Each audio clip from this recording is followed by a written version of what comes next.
Hello everyone, this is Kaushal and I welcome you to modulation CUT. आज हम लोग बहुत important topic that is polygon के बारे में पढ़ेंगे, जहां से एग्जाम्स में क्वेश्चन आने के चांसेस बहुत सारे होंगे, है ना। आपने बहुत बार देखा होगा कि जो क्वेश्चंस आते हैं कहीं ना कहीं एक्सटीरियर एंगल के बारे में पूछ दिया जाता है पॉलीगन्स के, कभी कभी आप देखोगे इंटीरियर एंगल्स के बारे में पूछ दिया जाता है, राइट। और इसी तरह से डायगोनल से रिलेटेड भी कुछ क्वेश्चंस आते हैं हमारे एग्जाम्स में। तो आप लोग बहुत कंफ्यूज हो जाते होगे कि वो क्वेश्चंस एक्चुअली आ कहां से रहे और एक्चुअली उनका फॉर्मूला कहां से है, ठीक है। ये जो पॉलीगन पार्ट है, ना ही आप देखोगे कहीं ना कहीं मेंसुरेशन में है, ना ही कहीं ना कहीं आप देखोगे नंबर सिस्टम्स की तरफ है, right. It is somewhere in between. तो ये टॉपिक को मैक्सिमम लोगों ने मैंने देखा जनरली नहीं एड्रेस करते हैं, जिसके वजह से बच्चे थोड़े कंफ्यूज से हो जाते हैं, ठीक है। तो आज हम लोग क्या करने वाले हैं, इस चीज को थोड़ा सा देखेंगे कि यहां से क्वेश्चन किस तरह के आ सकते हैं और टॉपिक क्या क्या है। चलिए,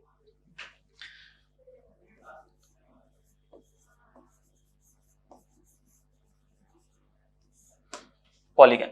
पॉलीगन का मतलब होता है नंबर ऑफ साइड्स जब बहुत ज्यादा हो जाए, दैट इज अगर 2, 3, 4, 5, 6 इससे अगर ज्यादा साइड्स हो जाए तो हम उसके नाम क्या रख सकते हैं। बहुत मुश्किल हो जाती है हमारे लिए ये डिसाइड करना। एग्जाम्पल, अगर मैं कह दूं कि 3 ऐसे आप देखोगे लेंथ से हम क्या बना सकते हैं, एक ट्राइंगल बना सकते हैं, दैट इज इनक्लोज्ड फिगर होना जरूरी है, राइट। सिमिलरली आप 4 ऐसे लाइन से क्या बना सकते हो, एक क्वाड्रिलेटरल बना सकते हो, राइट।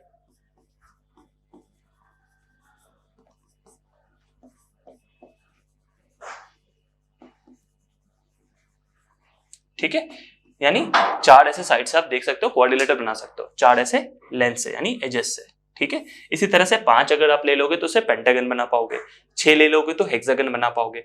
ऐसे नाम तो बहुत सारे हैं, बट अगर हम इसका पूरा का पूरा नाम ना लेकर इस पूरे टॉपिक का अगर एक नाम रखना चाहें तो इसका नाम क्या होगा, पॉलीगन। पॉली मतलब क्या होता है, मल्टीपल, है ना, ज्यादा होना, किसी चीज का बहुत ज्यादा नंबर्स में होना, ठीक है। चलिए, तो यहाँ पे हमारा मेन जो पर्पस है वो 2-3 चीजों पे होने वाला है, जो कि होने वाला फर्स्ट, देखो आप सम ऑफ, टॉपिक को आप उस तरह से लिखते हुए चलोगे, right. Sum of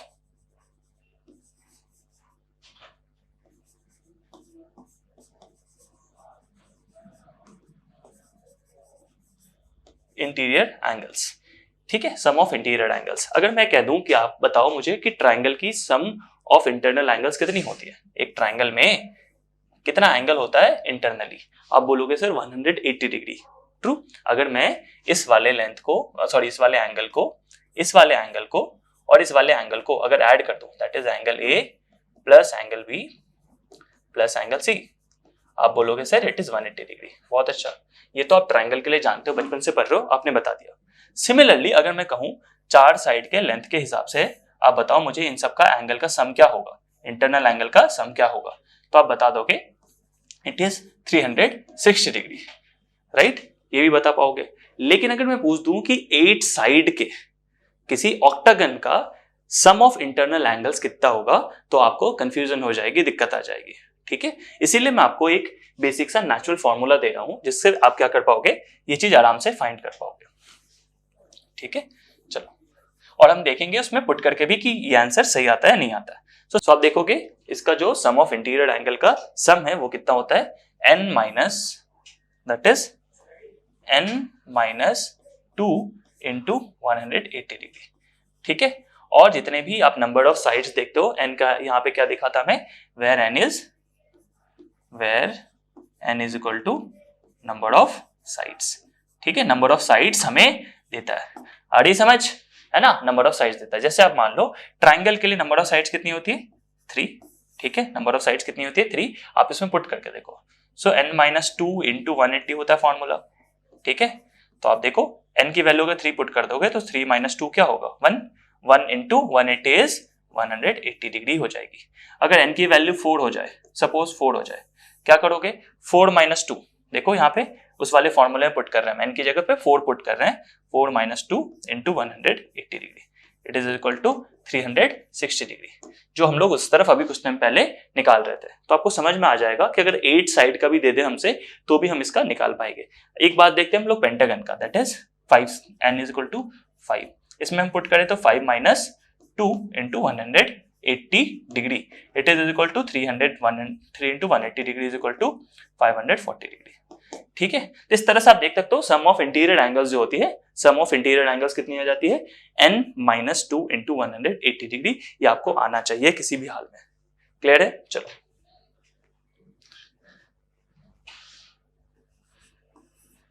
some of each interior angles. ठीक है, अब पूरा इंटीरियर एंगल्स का जो वैल्यू था दैट इज n-2 इंटू 180, ये तो लिखेंगे ही, साथ ही साथ आप देखोगे कितने नंबर ऑफ यहाँ पे साइड्स है उससे डिवाइड कर देंगे सो दैट मेरे पास एक एक चीजों का एंगल का वैल्यू आ जाए। ठीक है, ये कब पॉसिबल होगा, जब कोई भी डायग्राम या कोई भी फिगर क्या होगी, रेगुलर होगी। रेगुलर का मतलब क्या होता है, रेगुलर का दोस्त मतलब होता है कि कोई भी लेंथ एक जैसी हो। दैट इज अगर मान लो एक का लेंथ अगर 5 है तो दूसरे की भी 5 होनी चाहिए, सारे के सारे उसके जो एजेस हैं, जो जितने भी साइड्स हैं, उसकी वैल्यू कितनी होनी चाहिए, 5 होना चाहिए। आप बोलोगे सर रेगुलर का एग्जांपल दे दो, जैसे स्क्वायर, स्क्वायर के सारे साइड्स की वैल्यू क्या होती है, सेम होती है। रोम्बस, रोम्बस के सारे साइड्स की वैल्यू क्या होती है, सेम होती है। इसी तरह से आप देखोगे रेगुलर अगर पेंटागन लिख दूं मैं, रेगुलर पेंटागन यानी पेंटागन तो बनेगा ही, साथ ही साथ उसके सारे के सारे जो साइड्स होंगे उनकी वैल्यू क्या होगी, सेम होनी चाहिए। ठीक है, तो आप यहां से इस चीज को निकाल सकते हो। थर्ड इंपॉर्टेंट बात, सम ऑफ एक्सटीरियर एंगल। ठीक है, सम ऑफ एक्सटीरियर एंगल। ठीक है, सम ऑफ एक्सटीरियर एंगल। एक चीज ध्यान रख लेना सम ऑफ एक्सटीरियर एंगल के लिए कि दुनिया में कोई सा भी फिगर हो, एक्सटीरियर एंगल का जो सम होता है वो हमेशा क्या होता है, 360 डिग्री होती है। क्या बोला मैंने, सम ऑफ एक्सटीरियर एंगल की जो वैल्यू होती है दुनिया में कैसा भी वो हो, ठीक है, इसकी वैल्यू क्या होती है, 360 डिग्री होती है। और अगर मैं निकालना हो कि ईच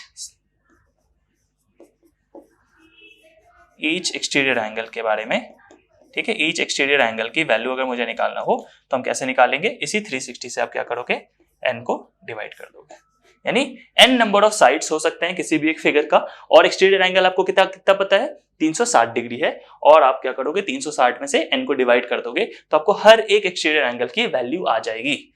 ठीक है, इस पे मैं आपको क्वेश्चंस करवाऊंगा तो आपको क्लैरिटी मिलेगी अच्छे से। ठीक है, यहाँ पे आपको बहुत ध्यान से इस चीज को समझना है। ठीक, जैसे एग्जाम्पल, छोटा सा हम एग्जाम्पल ले लेते हैं। मान लो ये एक हमने क्या बना दिया, छोटा सा रेक्टेंगल जैसा फॉर्म बना दिया। ठीक है, कोई दिक्कत नहीं। अब बात बताओ मुझे कि मैं इसको थोड़ा एक्सटेंड कर दूं। ठीक है, क्या इसका ये एक्सटीरियर एंगल, ये इसका एक्सटीरियर एंगल, ये इसका एक्सटीरियर एंगल और ये इसका exterior angle.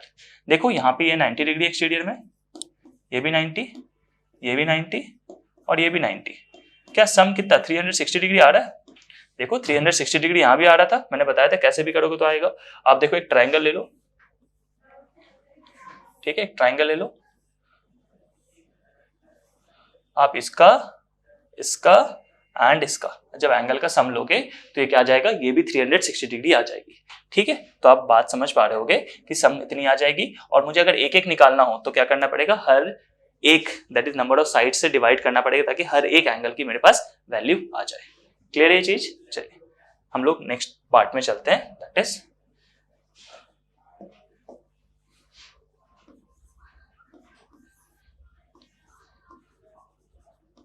Some of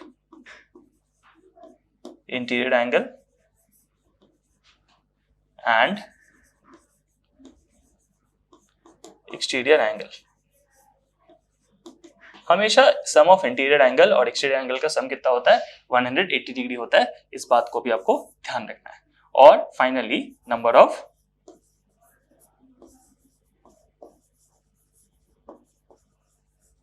diagonals अगर हमें निकालना पड़े तो ये होता है n into n minus 3 upon 2, n into n minus 3 upon 2।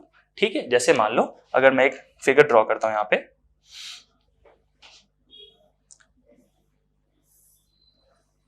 मान लो ये एक रेक्टेंगल मैंने ड्रॉ किया। ठीक है, आप इसमें बताओ कितने सारे बन सकते हैं डायगोनल्स। देखो आप बोलोगे सर ये एक बनेगा और दूसरा ये बनेगा, यानी नंबर ऑफ डायगोनल्स कितने बने, 2।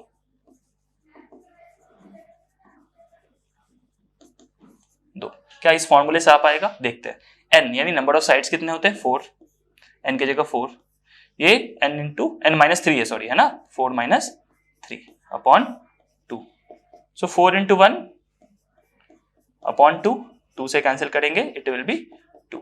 देखो आंसर सही आ रहा है, यानी नंबर ऑफ डायगोनल्स किसी भी फिगर का हमें निकालना हो तो ये वाला हम लोग फॉर्मूला यूज करके इसमें निकाल सकते हैं। ठीक है, होपफुली आपको ये चीजें क्लियर हो गई। बहुत सिंपल चीजें बताई मैंने। ठीक है, यहाँ पे कुछ पॉलीगन्स के बारे में बेसिक सी बातें थी जो आपको कहीं ना कहीं आना चाहिए था। कोई भी अगर आपको डाउट हो इस क्लास को लेकर, कुछ भी दिक्कत हो तो प्लीज कमेंट सेक्शन में आप जरूर बता दीजिए। ठीक है, या कुछ एक्स्ट्रा आपको अलग से कुछ चीजें पढ़नी हो या आपको जानना हो जो आपने शायद अभी तक ध्यान नहीं दिया था या आपको नहीं आता है, तो आप बिना हिचक के आप क्या करोगे, वहां पे एक कमेंट डालोगे, मैं देखूंगा और आपको वो चीज जरूर पढ़ा दूंगा।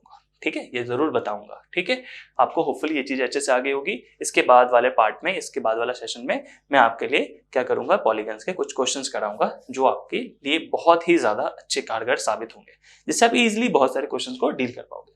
क्लियर है ये चीज यहाँ तक?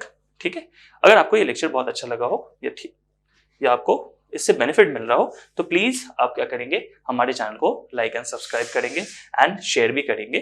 ठीक है, and at the same time आप मॉड्यूलेशन इंस्टीट्यूट 2.0 ऐप पर जाकर हमारे इस ऐप को डाउनलोड कर लेंगे, सो दैट आपको बहुत सारे और भी कोर्सेज के बारे में पता लगेगा कि मॉड्यूलेशन के अंदर बहुत सारे आप देखो कोर्सेज अवेलेबल है। या कुछ भी आपको क्वेरी हो, कोई भी दिक्कत हो, कोई परेशानी हो तो आप इस नंबर से कॉन्टैक्ट करके और भी डिटेल्स ले सकते हैं। Till then, thank you so much and God bless you.